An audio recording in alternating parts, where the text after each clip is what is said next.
بسم اللہ الرحمن الرحیم۔ السلام علیکم۔ کچھ لڑکیاں سب سے بے نیاز اپنی اداؤں سے سب کو گھائل کرتی مدرسہ عزیزیہ کے سامنے سے گزر رہی تھی کہ حضرت شاہ محمد اسماعیل رحمۃ اللہ علیہ کی نظر ان پر پڑ گئی۔ حضرت نے اپنے ساتھیوں سے پوچھا، یہ کون ہیں؟ ساتھیوں نے بتایا کہ یہ طوائفیں ہیں اور کسی ناچ رنگ کی محفل میں جا رہی ہیں۔ حضرت شاہ صاحب نے فرمایا، اچھا یہ تو بتاؤ کہ کس مذہب سے تعلق رکھتی ہیں؟ انہوں نے بتایا کہ یہ دین اسلام ہی کو بدنام کرنے والی ہے، اپنے آپ کو مسلمان کہتی ہیں۔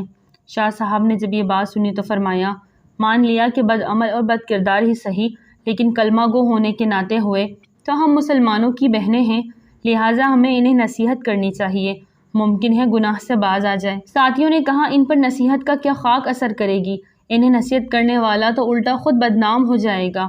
شاہ صاحب نے فرمایا، تو کیا ہوا، میں تو یہ فریضہ ادا کر کے رہوں گا، خواہ کوئی کچھ سمجھے۔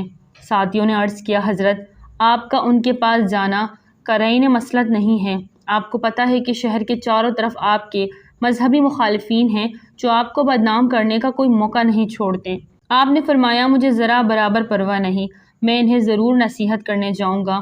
اس عزم سمیم کے بعد آپ تبلیغ حق و اصلاح کا عزم صادق لے کر گھر تشریف لائیں، درویشانہ لباس زیب تن کیا اور تن تنہا نائکا کے حویلی کے دروازے پر پہنچ کر صدا لگائی، اللہ والیو دروازہ کھولو اور فقیر کی صدا سنو۔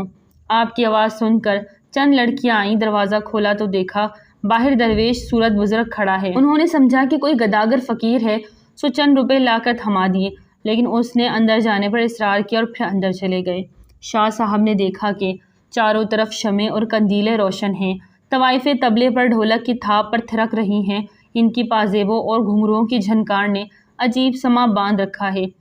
جو ہی نائکا کی نگاہ اس فقیر بے نوا پر پڑی، اس پر ہیبت طاری ہو گئی۔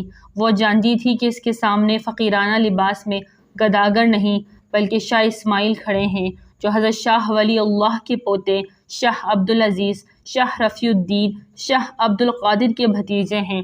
نائکا تیزی سے اپنی نشست سے اٹھی اور احترام کے ساتھ ان کے سامنے جا کھڑی ہوئی، بڑے ادب سے عرض کیا، حضرت آپ نے ہم سیاہ کاروں کے پاس آنے کی زحمت کیوں کی؟ آپ نے پیغام بھیج دیا ہوتا، ہم آپ کی خدمت میں حاضر ہو جاتی۔ آپ نے فرمایا، بڑی بی، تم نے ساری زندگی لوگوں کو راگ و سرور سنایا ہے، آج کچھ دیر ہم فقیروں کی صدا بھی سن لو۔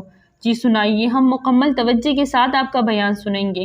یہ کہہ کر اس نے تمام طوائفوں کے پازیبے اتارنے اور طبلے ڈھولکیاں بند کر کے واز سننے کا حکم دے دیا۔ وہ ہمتاً گوش ہو کر بیٹھ گئی۔ شاہ اسماعیل رحمۃ اللہ علیہ نے ہمائل شریف نکال کر سورۃ التین تلاوت فرمائی۔ آپ کی تلاوت اس قدر وجد آفری اور پرسوز تھی کہ طوائفیں بے خود ہو گئیں۔ اس کے بعد آپ نے آیت مبارکہ کا دل نشین رواں ترجمہ بیان فرمایا۔ یہ خطاب زبان کا کانوں سے خطاب نہ تھا، بلکہ دل کا دلوں سے اور روح کا روحوں سے خطاب تھا۔ یہ خطاب دراصل اس الہام ربانی کا کرشمہ تھا جو شاہ صاحب جیسے مخلص، درد مند اور امت مسلمہ کے حقیقی خیر خواہوں کے دلوں پر اترتا ہے۔ جب طوائفوں نے شاہ صاحب کی دل نشین انداز میں سورت کی تشریح سنی تو ان پر لرزہ طاری ہو گیا، روتے روتے ان کی ہچکیاں بند گئیں۔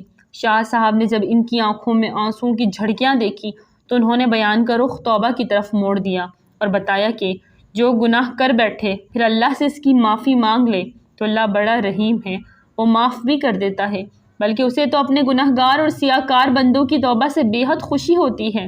آپ نے توبہ کے اتنے فضائل بیان کیے کہ ان کی سسکیاں بن گئیں۔ کسی ذریعے سے شہر والوں کو اس واز کی خبر ہو گئی، وہ دوڑے دوڑے آئے اور مکانوں کی چھتوں، دیواروں، چوکوں اور گلیوں میں کھڑے ہو کر واز سننے لگے۔ تاحد نگاہ لوگوں کے سر ہی سر نظر آنے لگے۔ شاہ صاحب نے انہیں اٹھ کر وضو کرنے اور 2 رکعت نوافل ادا کرنے کی ہدایت دی۔ راوی کہتا ہے کہ جب وہ وضو کر کے قبلہ رخ کھڑی ہوئیں اور نماز کے دوران سجدوں میں گریں تو شاہ صاحب نے ایک طرف کھڑے ہو کر اللہ کے سامنے ہاتھ پھیلا دیے اور عرض کیا، اے مقلب القلوب، اے مصرف الاحوال، میں تیرے حکم کی تعمیل میں اتنا کچھ ہی کر سکتا تھا، یہ سجدوں میں پڑی ہیں، تو ان کے دلوں کو پاک کر دے، گناہوں کو معاف کر دے اور انہیں آبرومند بنا دے، تو تیرے لیے کچھ مشکل نہیں، ورنہ تجھ پر کسی کا زور نہیں۔ میری فریاد تو یہ ہے کہ انہیں ہدایت عطا فرما، انہیں نیک بندیوں میں شامل فرما۔ ادھر شاہ صاحب کی دعا ختم ہوئی اور ادھر ان کی نماز۔ وہ اس حال میں اٹھی کہ دل پاک ہو چکے تھے، اب شاہ صاحب نے عفت ماں باپ، زندگی کی برکات اور نکاح کی فضیلت بیان کرنی شروع کی اور اس موضوع کو اس قدر خوش اسلوبی سے بیان کیا کہ تمام طوائف گناہ کی زندگی پر کف افسوس کرنے لگی اور نکاح پر راضی ہو گئی۔ چنانچہ ان میں سے جوان عورتوں نے نکاح کر لیے اور ادھیڑ والیوں نے گھروں میں بیٹھ کر محنت مزدوری سے گزارا شروع کر دیا۔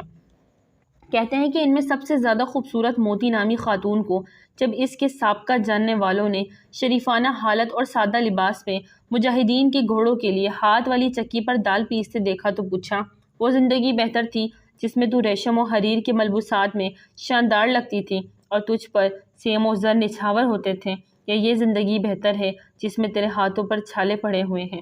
کہنے لگی، اللہ کی قسم مجھے گناہ کی زندگی میں کبھی اتنا لطف نہ آیا جتنا مجاہدین کے لیے چکی پر دال ڈلتے وقت ہاتھوں میں ابھرنے والے چھالوں میں کانٹے چبھو کر پانی نکالنے سے آتا ہے۔ سبحان اللہ۔ ناظرین، ویڈیو اچھی لگے تو لائک کریں، چینل کو سبسکرائب کریں اور دعاؤں میں یاد رکھیں۔ السلام علیکم۔